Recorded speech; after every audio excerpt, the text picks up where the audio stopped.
Je me souviens encore du poids de l'enveloppe dans ma main. Elle n'était pas lourde, mais j'avais l'impression qu'elle me tirait tout entière vers le bas, comme si le simple fait de la tenir rendait l'air autour de moi plus épais, plus difficile à respirer. J'ai levé les yeux vers ma mère, Carla. Les bras croisés, avec ce même petit sourire en coin qu'elle arborait toujours quand elle pensait avoir fait quelque chose d'intelligent. Derrière elle, Ryan, mon frère, était déjà à mi-chemin de l'allée, en train de faire vrombir le moteur de sa toute nouvelle BMW. Son cadeau d'anniversaire.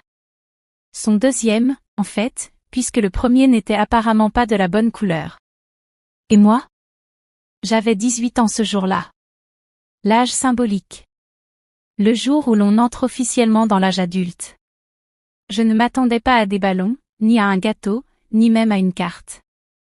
J'ai appris à ne plus me faire d'illusions avec ma famille.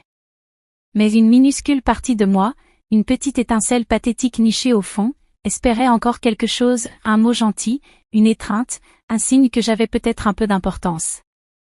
À la place, j'ai reçu un billet de bus aller simple pour Phoenix. Ma mère me l'a tendu comme si c'était un ticket d'or vers une vie de rêve. « Tu es majeur maintenant », a-t-elle dit. « Il est temps de tracer ta propre route. » J'ai fixé le morceau de papier. Le bus devait partir le lendemain matin. Pas de retour. Pas de mots. Juste un billet. Mes mains tremblaient en le serrant, pas de peur exactement, mais d'un mélange esséurant de honte et d'incrédulité. Mon cœur battait si fort que j'en avais mal aux oreilles. Je ne savais pas si j'allais pleurer ou hurler, ou les deux. Mais je n'ai fait ni l'un ni l'autre. J'ai relevé les yeux, cette fois lentement. Son expression n'avait pas changé. Les bras toujours croisés, les lèvres toujours retroussées dans ce sourire satisfait et condescendant. Elle était fière d'elle. Ryan est repassé devant la porte d'entrée et a croisé mon regard. Il n'a même pas essayé de cacher son sourire. « T'as pas l'air si surprise », a-t-il ri.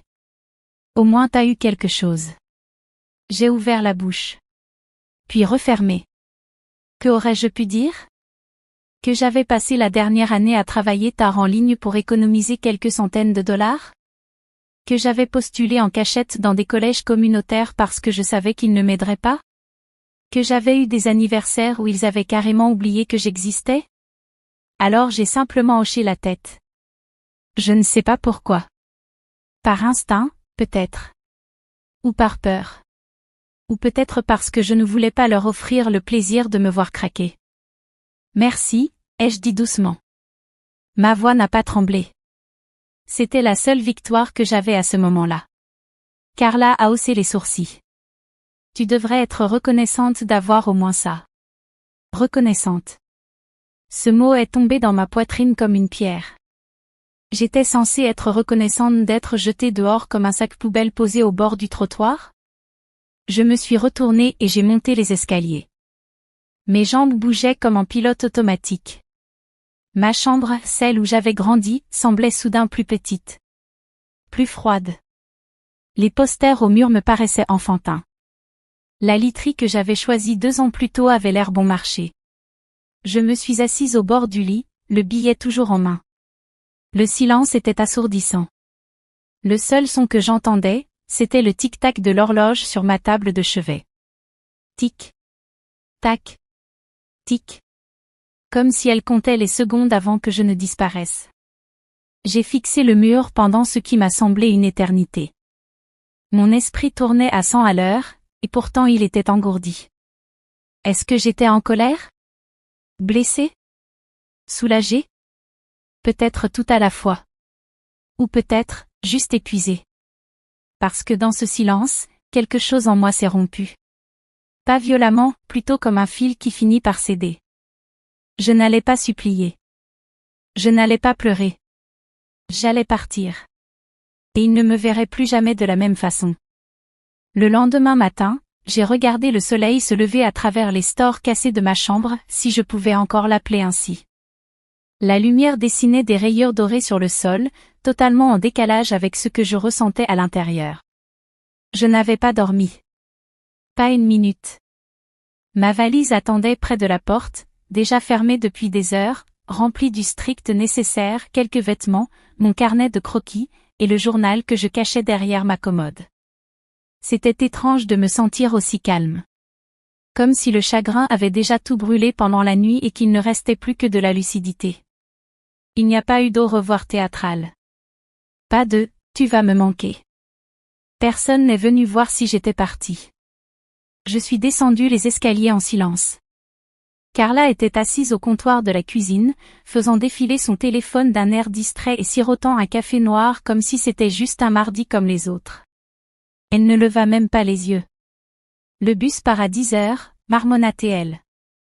Je sais, répondis-je. Toujours aucun regard. J'imagine que me regarder aurait rendu les choses trop réelles. David, mon père, n'était même pas là. Il était parti au travailler, comme toujours quand la situation devenait inconfortable. C'était sa spécialité. Disparaître pendant l'orage. Réapparaître quand le soleil revenait. Je lui en voulais, avant. Maintenant, je l'acceptais. Et Ryan? Il était dehors, en train de faire briller sa BMW dans l'allée. La même voiture qu'il lui avait offerte en surprise 2 ans plus tôt, siège en cuir rouge, jantes personnalisées, tout le package. Je me souvenais de leur rire ce jour-là. De Carla, en larmes de joie, filmant Ryan pendant qu'il faisait rugir le moteur. Je ne crois pas l'avoir jamais vu pleurer pour moi. Pas quand je gagnais des prix à l'école. Pas quand je rentrais en pleurs parce que Ryan avait dit à ses amis de se moquer de moi à la cantine. Pas même quand je me suis cassé le poignet à 11 ans en tombant de mon vélo et que j'ai marché seule jusqu'aux urgences. Carla a toujours su se détacher. Elle appelait ça de « l'amour dur ». Moi, j'appelais ça de l'absence. Grandir dans cette maison, c'était comme être un fantôme qui n'était pas encore mort. J'existais en arrière-plan, silencieux, obéissant, facile à ignorer. Ryan était le centre de tout. Bruyant, charismatique, athlétique. Il ne demandait jamais la permission. Il prenait de la place. Et eux le laissaient faire. L'admiraient, même. Et moi? Je me faisais petit.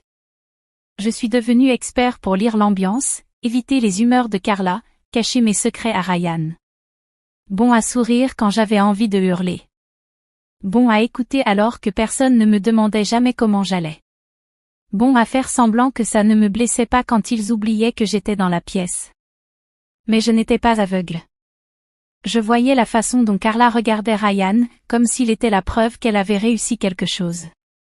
Et la façon dont elle me regardait, moi, comme un problème qu'elle n'avait pas encore su résoudre. Parfois, je me demandais si je ne lui rappelais pas quelque chose qu'elle détestait en elle-même. Ou peut-être que j'étais juste trop silencieux pour compter. La vérité, c'est que j'avais cessé de chercher leur approbation bien avant cet anniversaire-là. Je mettais de l'argent de côté, gagné grâce à des petits boulots d'art freelance, sur un compte secret. J'avais postulé à des cours en ligne. J'avais même commencé à me créer un réseau à travers quelques contrats. Je ne restais pas là à attendre qu'on vienne me sauver. Je savais que ça n'arriverait pas. Mais je voulais encore quelque chose de... Peut-être pas de l'amour. Mais de la reconnaissance. Qu'ils admettent que j'existais. Que je comptais. Que je n'étais pas qu'une ombre dans la lumière de Ryan. Je ne l'ai pas eu. À la place, j'ai eu un billet de bus.